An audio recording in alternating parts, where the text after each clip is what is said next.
opposition political parties in Nigeria on Saturday said they have agreed to field one candidate for the 2027 presidential election, who will most likely have President Bola Ahmed Tinubu as a candidate of the governing All Progressives Congress APC. The agreement was announced in a communique issued at the end of a national summit held at the banquet hall of the Oyo State Government House, Ibadan, on Saturday. All Progressives Congress APC National Secretary Ajibola Bashiru yesterday upbraided Oyo State Governor Seyi Makinde for invoking at an opposition party's meeting in Abadan the Operation Wetie saga in the old Western region in the First Republic. Dr. Bashiru branded the governor's statement inciting and irresponsible. APC National Vice Chairman Southwest, Dr. Isaacs Kekemeke, chided the governor for a shortfall in historical perception. President Bola Ahmed Tinubu has turned down a quiet lobbying effort by APC federal lawmakers seeking automatic return tickets ahead of the next general elections, insisting instead that state governors retain decisive influence over candidate selection, a senior state Senate source has revealed. Again, Tinubu last week met with the extended leadership of the Senate and House of Representatives at the Presidential Villa, Abuja, in what lawmakers described as an emergency and a strategic engagement following a closed-door executive session. Rivers State Governor Siminala Ifubara has declared that Nigeria is in capable hands under President Bola Ahmed Tinubu, calling for his re-election to consolidate ongoing reforms and development efforts. Governor Fubara made the call while declaring open the meeting of the Southern Traditional Rulers Council in Port Harcourt last Thursday, where monarchs from the 17 southern states converged to deliberate on issues of unity, security, and economic development. Joining us now on Political Brief to discuss these stories is Arise Director of News and Politics Editor, Sumna Sambo. Good morning, Sumna Sambo, and good to see you again this Monday. Good morning. Yeah, good morning, Dr. Abati. So good to have you back. And of course, good morning, Rufai, and good morning, Ayo. And very warm welcome to all our viewers. Okay, Sumna Sambo, there you have the issues, principally the Abadan Summit, the Abadan Declaration, by the opposition political parties and leaders of the opposition parties. And then all the other issues, Governor Tim Fubara praising and endorsing President Tinubu, and then the president meeting with APC governors and chieftains and telling them to go and take charge of their states in the spirit of promoting unity and cohesion and all the other issues there. Well, I don't know where you want to start from. We'd like to hear from you. Thank you so much, Dr. Abati. I'd like to start from the issue of Operation Wetie that is actually causing, problems here and there. I mean, I like the way the APC actually countered Governor Makinde, trying to tell him that he's someone in government and he should be very careful of the sort of words that he puts out there. And the sort of speech that came out from the summit in Abadan is not expected of him. But then, I also want to juxtapose this with what the APC itself did while in opposition towards the 2015 general election. Now, don't forget, sometime in 2012, we had its principal galvanizer, then Major General Muhammadu Buhari, who was the arrowhead of that coalition of the APC that later merged into this political party, making some very strong rhetoric, which really caused an uproar. And APC will go ahead to continue to make some kind of statements that are very, very strong. But then I want to link what General Buhari said then to what President Tinubu said recently. And then, of course, what Femi Gbajabiamila, Chief of Staff to Mr. President, said. I would like to start with what Femi Gbajabiamila said recently. Now, recently, during the issues of him meeting with Leke Abejide, Honorable Leke Abejide, during his wife's birthday, you would have heard the sort of rhetoric that came out of that meeting. And in that rhetoric, Gbajabiamila was very strong. Now, Gbajabiamila, being the symbol of the presidency led by President Bola Tinubu, had this to say, that my charge is to you is to stay in that same party, fight them, scatter them, hold on to your party, do not abandon them. We like what you are doing. Hold on to your party, do not abandon it. Now, when you hear a senior member of the Tinubu presidency, the one who organizes Tinubu's office, making that kind of statement, wouldn't the opposition,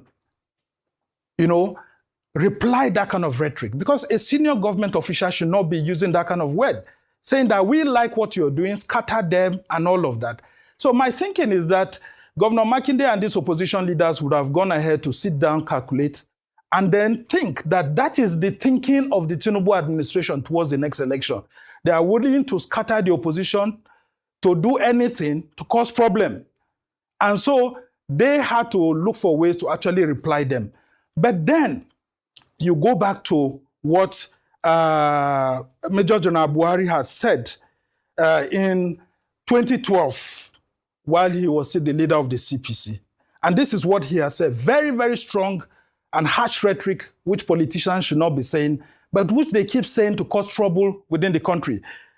So he will then go ahead and say, and I want to quote him directly, that if what happened in 2011, that's the alleged rigging, should again happen in 2015, by the grace of God, the dog and the baboon will all be soaked in blood.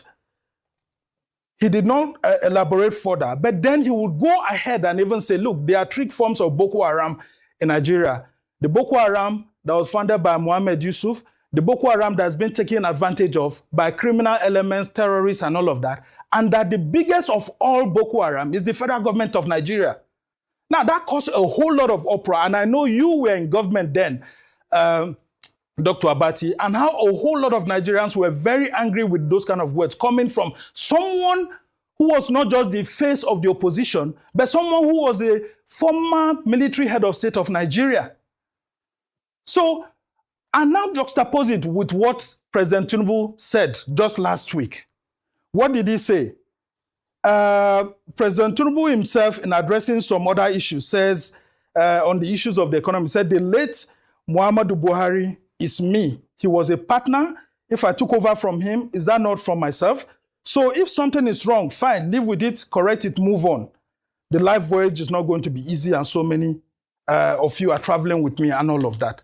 Now, so that means whatever Buhari has said to push out the PDP administration, to threaten then the federal government then, was also subscribed to by then former governor of Lagos, Bola Tinubu, who was his partner. Because he said Buhari is his partner, whatever he did, he said, and all of that, he accepts both the assets and the liabilities.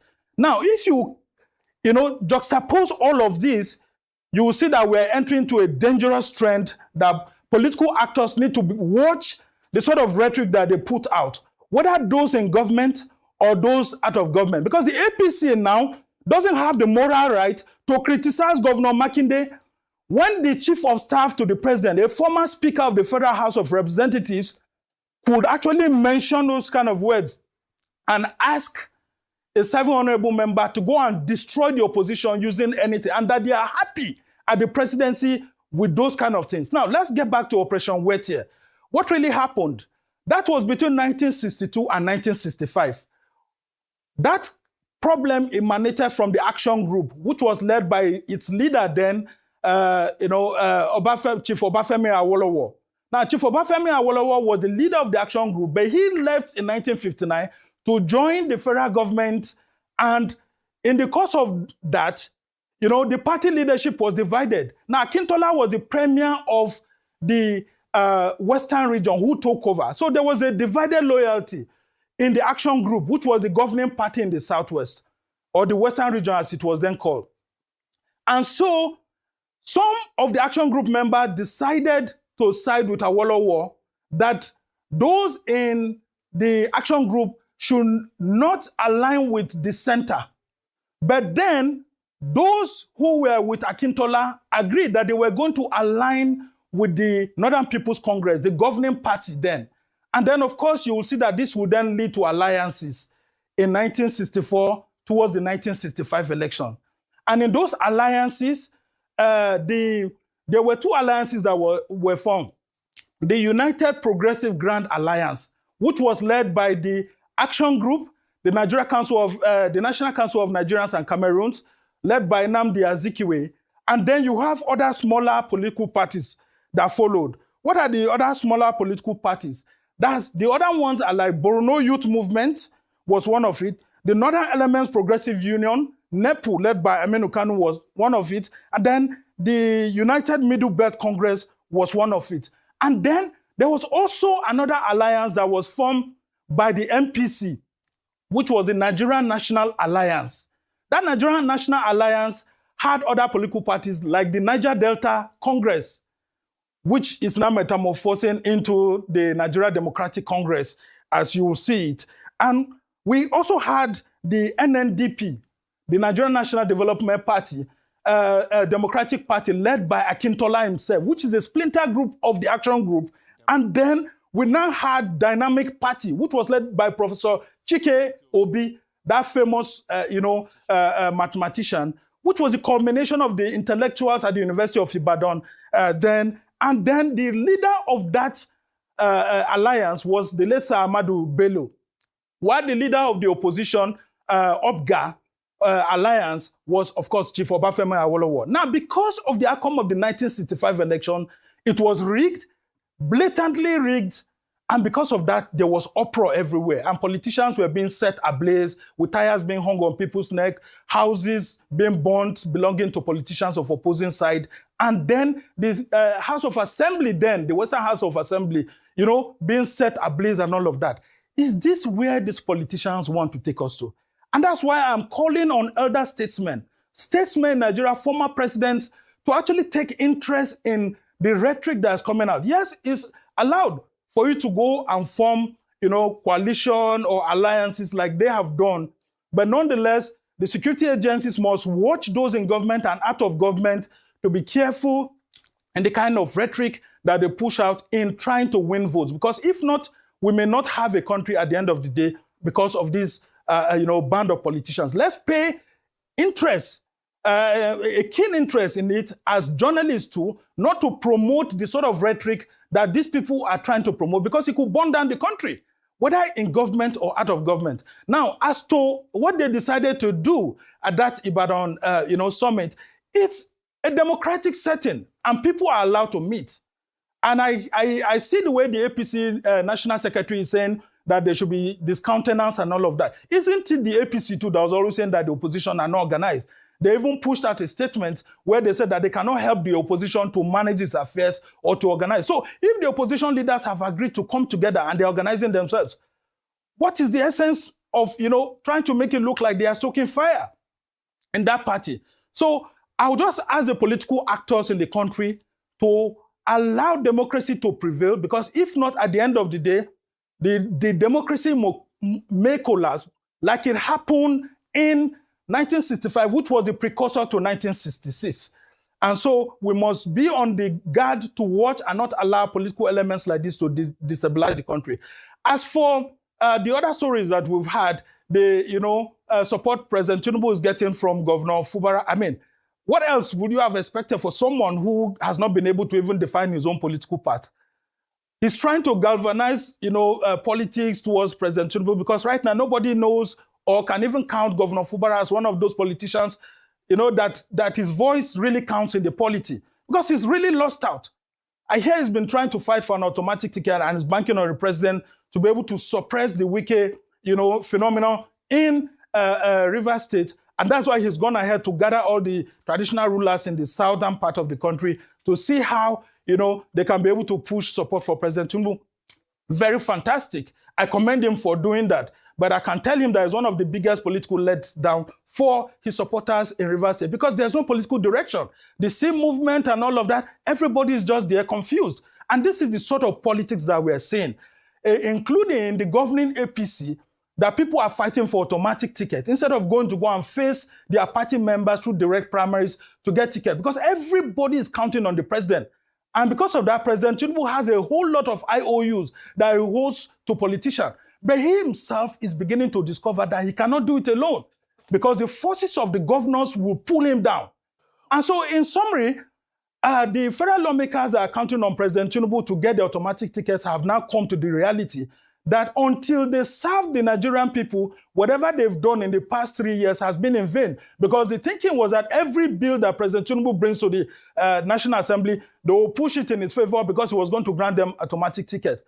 Now, if you look at what has happened now, they are all living in regret. Many of them have been speaking with, they keep telling me that if they had known that they were not going to be given this ticket, they wouldn't even have defected into the APC, because that's what they were promised. So, but well, what do we now call this situation? That's why nationalism must return to our political circle. We must set the agenda as the Nigerian people for politicians. And for all the issues that we've had with, political leaders who have been going around, like Peter Obi, who was claiming that he was denied, the opportunity to speak in OAU, Obafemi Awolowo University. I mean, I think that those kind of things should not be happening. The school authorities, if they had previously, given the room, the go-ahead for Peter Obi to be president, why didn't the security arrangements, make it very clear for him to be able to come, only for at the last minute for that to happen? This kind of issues are what, will make people think that the government continues to have a hand in some of these issues. But the opposition political leaders too must organize themselves, because look at what is beginning to come out now. Some of the political leaders in other parties or factional leaders are beginning to say that they were not consulted before that agreement was reached. But the Electoral Act also does not recognize a single candidate being featured by multiple political parties. So the political parties should know that each political party, according to the Electoral Act 2026, must produce one single presidential candidate. Indeed. So are they telling us that they are going to step down their own presidential candidate and adopt only one? Then that will be a form of alliance. And so as we await, this critical 5 weeks that's left, first of all, to May 10, and then, of course, till May 30th, I want our politicians to be watchful of the rhetoric, because Operation Wettier was not a child's play. And I can tell you, can engulf the nation, and we won't have a country to call ours. Thank you very much. That's a very important statement. Especially as we still have a few months to go to the elections. Therefore, we need to really double down on being careful around rhetorics, especially by political leaders. Thank you so much for your time with us today, Somna. We'll definitely look forward to speaking to you again next week, Monday, as things begin to gather momentum ahead of 2027.